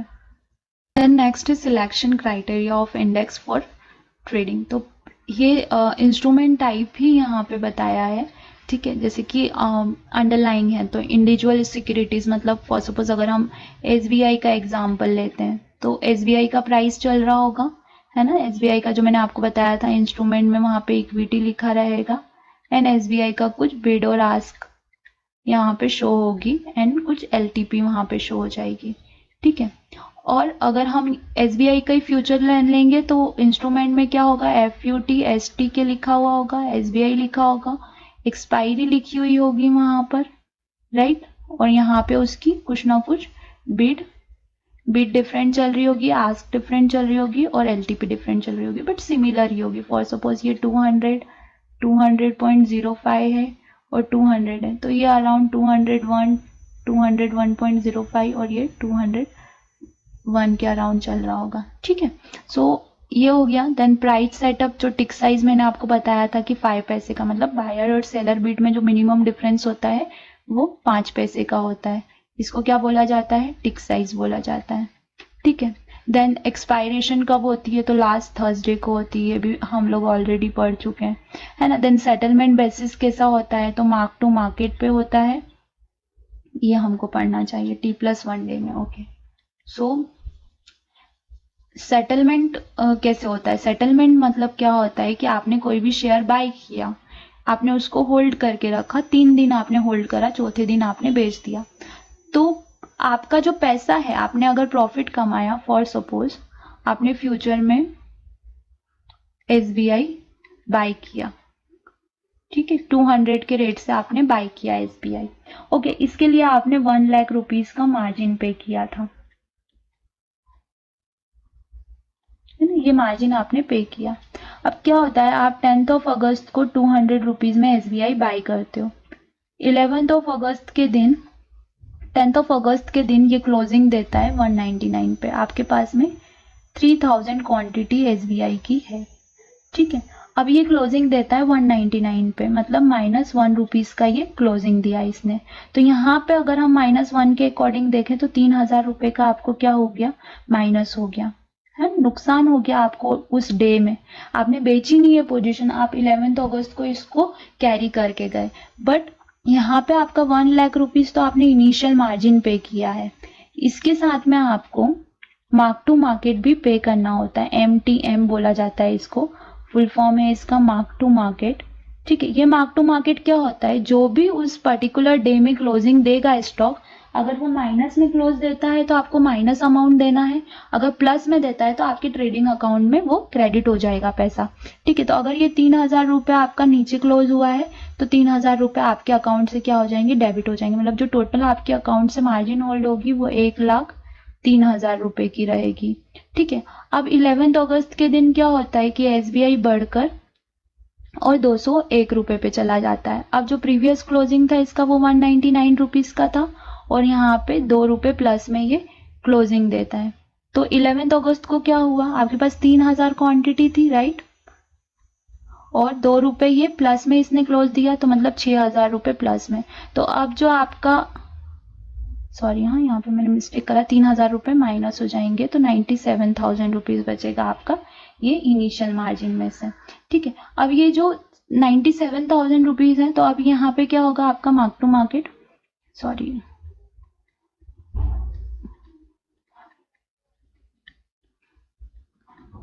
1 लाख तो इनिशियल मार्जिन हमने पे किया था और आपको एडिशनल 3,000 रुपये और देना पड़ा, ठीक है।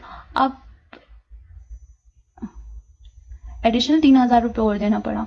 अब क्या होगा कि यहाँ पे आपका 1 लाख आपने इनिशियल मार्जिन पे किया था, 3,000 आपको एक्स्ट्रा देना पड़ा क्योंकि क्लोजिंग 3,000 पे। अब यहाँ पे क्या होगा, आपके 1 लाख रुपए में 6,000 रुपये और ऐड हो जाएंगे क्योंकि वो 6,000 रुपये क्लोजिंग पे हुआ है। मतलब इसका मतलब क्या होता है कि अगर माइनस 3,000 रुपये गया तो आपके सेविंग अकाउंट से एक्स्ट्रा 3,000 रुपये माइनस हो जाएगा। अगर प्लस 6,000 रुपये में क्लोज देता है तो ये आपके सेविंग अकाउंट में, या फिर हम बोल सकते हैं ट्रेडिंग अकाउंट में, ट्रेडिंग अकाउंट में ये 6,000 रुपये आपके ऐड हो जाएंगे। और अगर माइनस देता है तो ट्रेडिंग अकाउंट में ये आपका 3,000 रुपये माइनस हो जाएगा, ठीक है। तो ये मार्क टू मार्केट होता है। और T+1 सेटलमेंट का मीनिंग क्या होता है कि फॉर सपोज आपने 10th अगस्त को कोई भी शेयर परचेज किया और आपने 12th अगस्त को वो शेयर बेच दिया।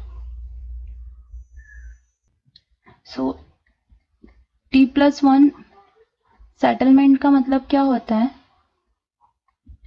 कि 10th अगस्त को आपने कोई शेयर 3,000 क्वांटिटी 200 रुपये से बाय की थी, ठीक है।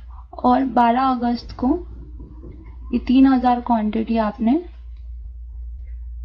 205 रुपये पे सेल कर दी। मतलब आपको 5 रुपये का प्रॉफिट हुआ कंप्लीट। आपको कितने का प्रॉफिट हो गया, 15,000 रुपये का, है ना। और 1 लाख रुपए जो थे वो आपने इनिशियल मार्जिन पे किया था। तो अब आपको क्या होगा कि 13 अगस्त को इवनिंग में 1 लाख प्लस 15,000 रुपये आपको सेविंग में रिसीव हो जाएंगे। तो इसको बोला जाता है T+1 सेटलमेंट, ठीक है।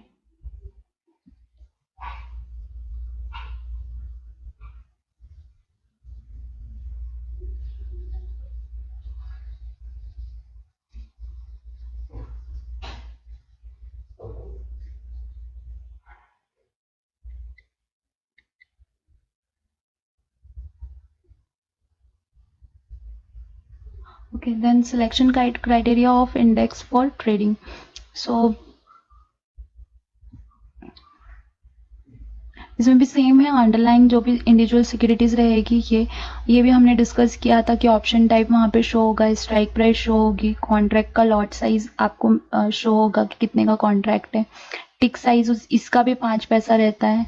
फिर ट्रेडिंग साइकिल जो रहती है वो 3 कॉन्ट्रैक्ट्स ओपन रहते हैं फ्यूचर एंड ऑप्शन में, है ना। और एवरी थर्सडे को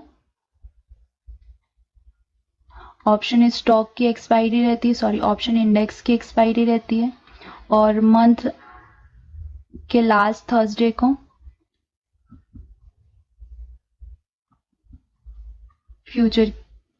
ऑप्शन स्टॉक की एक्सपायरी रहती है, ठीक है।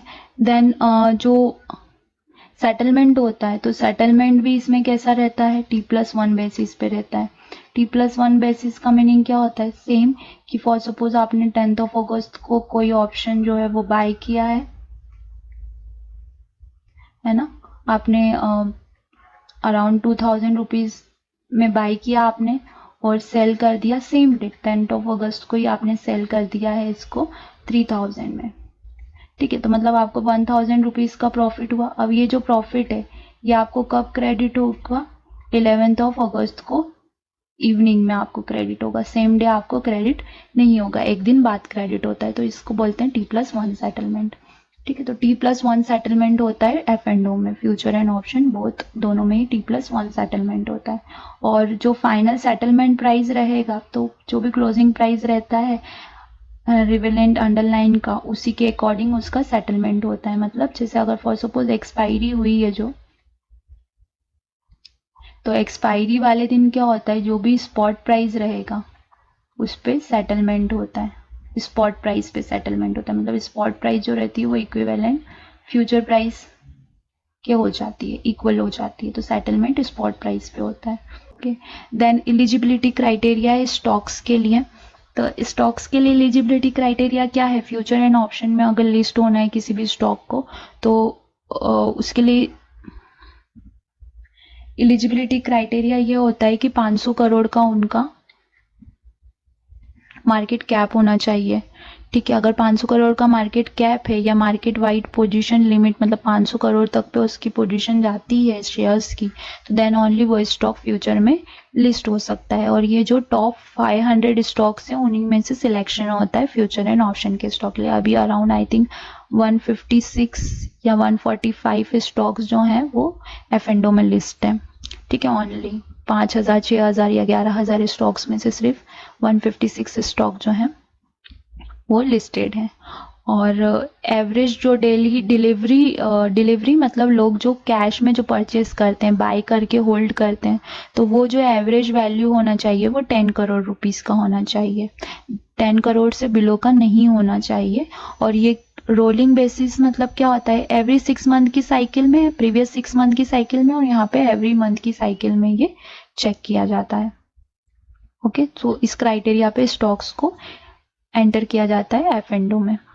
देन इंडेक्स का क्या क्राइटेरिया होता है, तो इंडेक्स का ये क्राइटेरिया होता है कि अराउंड मतलब जो डेरिवेटिव्स एलिजिबिलिटी होती है वो 80% होनी चाहिए। मतलब जितने भी स्टॉक्स इंडेक्स के अंदर में है, जैसे कि निफ्टी 50 है, ठीक है, तो निफ्टी 50 के सारे स्टॉक F&O में लिस्टेड हैं। अगर फॉर सपोज आपका अगर 80% लाइक 10 शेयर्स हैं, ठीक है, तो 8 शेयर्स जो हैं, 8 स्टॉक्स जो हैं इंडेक्स के, वो F&O में होना चाहिए। अगर ओनली 7 स्टॉक्स हैं F&O में, ठीक है, तो जो भी पर्टिकुलर इंडेक्स रहेगा वो F&O में लिस्ट नहीं हो सकता है। तो मिनिमम 80% स्टॉक जो है वो F&O में आपके लिस्ट होना चाहिए, तो देन ओनली इंडेक्स जो है वो F&O में आ सकता है। इसलिए सिर्फ 3 ही जो इंडेक्स है वो F&O में है, लाइक बैंक निफ्टी के भी ऑल 12 बैंक्स F&O में है, निफ्टी 50 की भी 50 कंपनीज F&O में है, और निफ्टी IT उसकी भी ऑल आई थिंक 20 का है, तो वो सारी कंपनीज जो हैं F&O में है। ठीक है, तो ये क्राइटेरिया होता है इंडेक्स का F&O में लिस्ट होने के लिए। और then adjustment for corporate action. अभी क्या होता है कि कोई भी अगर कॉर्पोरेट एक्शन हुई है तो स्टॉक पे क्या एडजस्टमेंट आता है उसका। फॉर सपोज अगर बोनस हुआ है ना, तो बोनस नॉर्मली होता है A/B में। मतलब फॉर सपोज कोई भी शेयर है वो 1/1 का बोनस दे रही है। मतलब अगर आपके पास में 100 क्वांटिटी है तो आफ्टर बोनस आपके पास में 1/1 का मतलब हर एक क्वांटिटी पे आपको एक क्वांटिटी मिलेगी। तो आफ्टर बोनस आपके पास में उसके कितने शेयर्स हो जाएंगे, 200 हो जाएंगे। तो फ्यूचर पे इसका क्या इम्पैक्ट पड़ता है, तो फ्यूचर पे जो मार्केट लॉट रहता है, ठीक है, अगर मार्केट लॉट 1000 का है तो आफ्टर बोनस वो मार्केट लॉट कितना हो जाएगा, 2000 का हो जाएगा। और जो प्राइस रहेगा फ्यूचर का price, for suppose future price चल रहा है 500 रुपीज, ठीक है, तो आफ्टर बोनस ये जो 500 रुपीज है ये हाफ हो जाएगा, 250 रुपीज हो जाएगा। तो अगर फॉर सपोज आपने पोजीशन ले रखी है 500 रुपीज 500 रुपीज पे 1000 क्वांटिटी की, तो आफ्टर बोनस आपके पास पोजीशन क्या हो जाएगी, 2000 क्वांटिटी हो जाएगी 250 के रुपीस के अकॉर्डिंग। ठीक है, और फिर ये अप एंड डाउन यहाँ से जितना भी जाता है तो वो आपका प्लस या माइनस होगा। तो नॉर्मली जो कॉर्पोरेट एक्शन होती हैं वो बोनस होता है, दैट मीन्स एक आपको शेयर्स पे शेयर्स मिलते हैं। राइट होता है, राइट्स मतलब क्या होता है कि कंपनी क्या करती है, लोअर प्राइस पे आपको शेयर्स परचेज करने के लिए देती है, सिर्फ स्टॉक होल्डर्स को, मतलब जिनके पास ऑलरेडी शेयर्स हैं उनको। मर्जर एंड डीमर्जर, कोई भी दो कंपनी आपस में मिक्स हो जाती हैं या फिर एक कंपनी में से एक और कंपनी एग्जिट हो जाती है, डीलिस्ट हो मतलब बाहर हो जाती है, तो उसको डीमर्जर बोलते हैं। एमलगेशन भी सिमिलर मर्जर एंड डीमर्जर की तरह ही होता है। देन स्प्लिट, तो स्प्लिट जो होता है मतलब कोई भी एक शेयर है तो उसकी फेस वैल्यू अगर सेम बोनस की तरह ही होता है, बट बोनस पे फेस वैल्यू पे कोई इम्पैक्ट नहीं पड़ता है, बट स्प्लिट पे फेस वैल्यू पे अगर फॉर सपोज स्प्लिट हो रहा है 1/1 का, ठीक है, तो ये जो फेस वैल्यू है 1/1 मतलब आप जो रेशियो है इसका उसको डिवाइड कर दीजिए फेस वैल्यू से, तो फेस वैल्यू कितनी हो जाएगी, 5 रुपए की हो जाएगी। और जो शेयर्स हैं, अगर 100 शेयर्स हैं तो वो कितने शेयर्स हो जाएंगे, 200 शेयर्स हो जाएंगे। अगर अभी यही 3 फॉर सपोज 3:1 की ले लेते, 3:1 का अगर यहाँ पे स्प्लिट होता, ठीक है, तो एडजस्टमेंट फैक्टर यहाँ पे कितना आ जाता, 10/4 का एडजस्टमेंट फैक्टर आ जाता, या 10/3 का एडजस्टमेंट, 10/4 का एडजस्टमेंट फैक्टर आ जाता। ठीक है, तो इस तरीके से ये इम्पैक्ट करता है फ्यूचर के प्राइसिंग पे। तो यहाँ से ज़्यादा क्वेश्चन नहीं आता है, नॉर्मली एक बोनस वाला कभी आया तो आ गया, अदरवाइज नहीं आता है। देन ये सब तो वारंट्स वगैरह तो नहीं आते हैं। देन डिविडेंड्स, तो डिविडेंड जितना प्राइसिंग आता है, तो जितना स्पॉट पे प्राइस ब्रेक होगा उतना फ्यूचर में भी प्राइस जो है F&O में भी उसके प्राइस में एडजस्टमेंट हो जाता है। ओके, देन पोजीशंस लिमिट, तो trading member wise position limit मतलब जब हम स्टॉक एक्सचेंज पे कोई भी पोजीशंस लेते हैं तो हर ट्रेडिंग मेंबर की एक अपर लिमिट होती है कि आप 100 करोड़ की ही पोजीशन बना सकते हो या आप 200 करोड़ की ही पोजीशन बना सकते हो। मतलब आपके जितने भी यूजर्स हैं तो सब मिलके इतना ही पोजीशन क्रिएट कर सकते हैं। इसी तरीके से क्लाइंट लेवल पे भी पोजीशन होता है, मतलब कि क्लाइंट जो है, एक पर्टिकुलर क्लाइंट कितना मैक्सिमम पोजीशन बिल्ड कर सकता है अपने अकाउंट में। और मार्केट वाइड पोजीशन लिमिट भी होती है। तो लाइक इसको हम पढ़ते हैं नेक्स्ट। तो फर्स्ट है ट्रेडिंग मेंबर वाइड पोजीशन। तो ट्रेडिंग मेंबर कितना पोजीशन ले सकता है, ठीक है, तो वो ज़्यादा से ज़्यादा 500 करोड़ का पोजीशन एक ट्रेडिंग मेंबर ले सकता है। किस पे, इंडेक्स फ्यूचर पे, या फिर जितना भी ओपन इंटरेस्ट है उसका 15% पे वो पोजीशन जनरेट कर सकता है, या तो 500 करोड़ या फिर 15% ऑफ टोटल ओपन इंटरेस्ट जो भी इक्विटी इंडेक्स में है फ्यूचर कॉन्ट्रैक्ट का, तो उतना ही पोजीशन वो इंडेक्स फ्यूचर पे ले सकता है। इंडेक्स ऑप्शन पे भी सेम 500 करोड़ और 15% of the total open interest, ये हमेशा ध्यान रखना। और इंडिविजुअल सिक्योरिटीज पे वो कितना ले सकता है, जो लिमिट रहेगी वो 20% रहेगी, applicable to the market wide position limit पर एक्सचेंज। मतलब हर एक्सचेंज की अपनी एक मार्केट वाइड पोजीशन होती है। क्या होता है कि जो स्टॉक एक्सचेंज रहता है तो उसके पास नंबर ऑफ ट्रेडिंग मेंबर्स रहते हैं, ठीक है, नंबर ऑफ ट्रेडिंग मेंबर्स रहते हैं। अब फॉर सपोज इनके पास से 100 क्वांटिटी बाय हुई है और 500 क्वांटिटी सेल हुई है, इनके पास से 200 क्वांटिटी बाय हुई है और 300 क्वांटिटी सेल हुई है, और इनके पास से 300 क्वांटिटी बाय हुई है, ठीक है, और 200 क्वांटिटी सेल हुई है। तो जब हम यहाँ पे टोटल करेंगे, फॉर सपोज अगर बाय क्वांटिटीज टोटल करते हैं तो कितना हो जाता है, 600 क्वांटिटी, और अगर सेल क्वांटिटी टोटल करते हैं तो कितना हो जाता है, 1000 क्वांटिटी। अब 4000 क्वांटिटी ये आप कहाँ से सेटलमेंट करोगे, तो इस चीज को मेंटेन करने के लिए market wide position limit exchange provide करता है, तो उतना ही पोजीशन कोई भी ब्रोकर ले सकते हैं। तो हर एक ब्रोकर को एक लिमिट दी जाती है और उतने लिमिट पे ही उस ब्रोकर को पोजीशन बनानी रहती है। बट आप ये ध्यान रखना, इंडेक्स फ्यूचर के लिए 500 करोड़ और 15% ऑफ द ओपन इंटरेस्ट, दोनों में से जो भी हायर रहा उतना पोजीशन वो ले सकता है। दोनों में से जो भी, अगर 500 करोड़ हायर रहा तो उस पर पोजीशन ले सकता है, या फिर 15% ऑफ ओपन इंटरेस्ट, मतलब वो मे बी 650 करोड़ आया तो उस पर पोजीशन ले सकता है। तो उतना पोजीशन वो मैक्सिमम मार्केट में जनरेट कर सकता है। सेम इंडेक्स ऑप्शन के लिए भी और इंडिविजुअल सिक्योरिटीज के लिए 20% एप्लीकेबल होता है, जो मार्केट वाइड पोजीशन लिमिट है एक्सचेंज की, हर एक एक्सचेंज की। तो हमारे यहाँ पे सिर्फ 2 एक्सचेंज है, BSE और NSE, ठीक है। क्लाइंट बेस तो इनके लिए कुछ ओपन और हायर नहीं रहता है, but in terms of share वो 1% फ्री फ्लोट मार्केट कैपिटलाइजेशन पे पोजीशन बना सकते हैं, और in terms of open interest तो वो 5% ओपन इंटरेस्ट पे सारे डेरिवेटिव कॉन्ट्रैक्ट में पोजीशन ले सकते हैं। क्लाइंट लेवल वाइज पे कोई ऐसा अवेलेबल नहीं है कि इतना ही क्वांटिटी आपको खरीदना है या इतना ही क्वांटिटी आपको बेचना है। क्लाइंट लेवल पे क्लाइंट कर सकता है, ट्रेडिंग मेंबर लेवल्स पे थोड़े से लिमिटेशंस ज़्यादा आते हैं, ठीक है।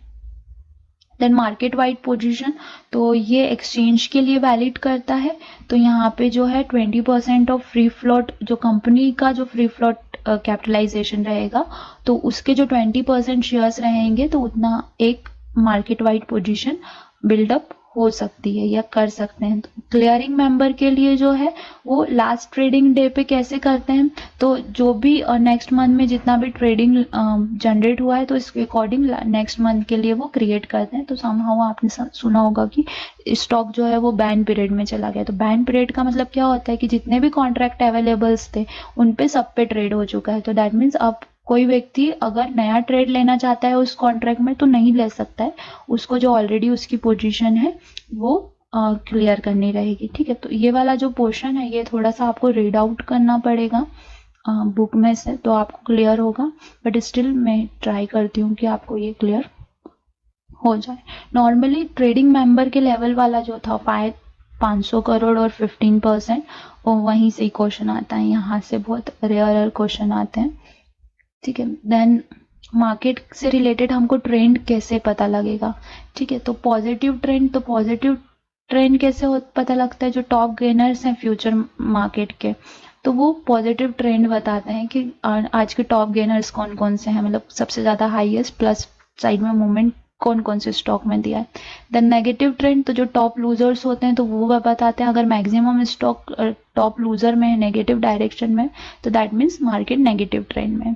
देन फ्यूचर ओआई गेनर्स मतलब ओपन इंटरेस्ट गेनर, मतलब सब कौन सा ऐसा फ्यूचर कॉन्ट्रैक्ट है जिसमें सबसे ज़्यादा ओपन इंटरेस्ट जनरेट हुआ है। और ओआई लूजर मतलब ऐसा कौन सा फ्यूचर कॉन्ट्रैक्ट है जिसमें सबसे कम ओपन इंटरेस्ट जनरेट हुआ है। एक्टिव कॉल्स मतलब एक्टिव कॉल मतलब जहाँ पे हाई ट्रेडिंग वॉल्यूम जनरेट हुआ है कॉल्स पे, ऑप्शन की बात हो रही है।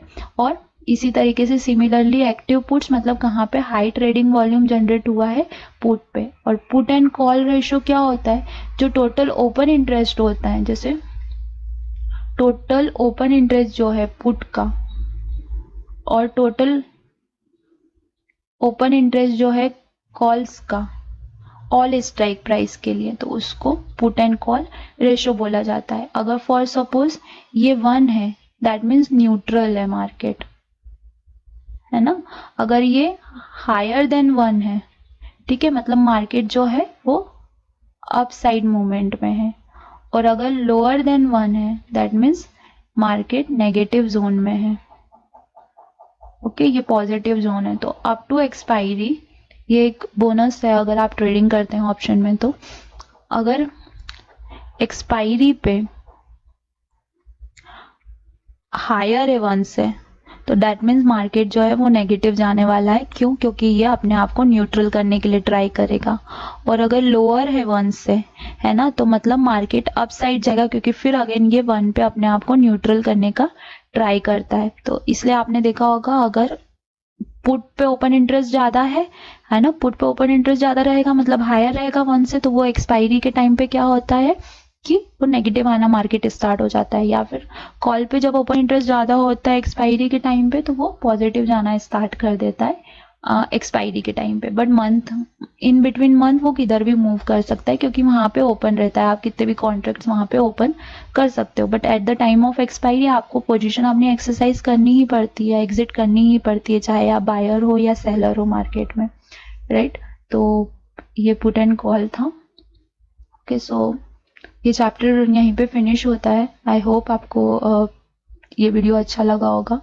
इफ आप नए हैं तो प्लीज़ मेरे चैनल को सब्सक्राइब कीजिए एंड बेल आइकन को हिट कीजिए ताकि आपको न्यू वीडियोस की नोटिफिकेशन मिलते रहे। एंड होप अगर वीडियो अच्छा लगा है तो प्लीज़ वीडियो को लाइक कीजिए। Thank you, bye bye.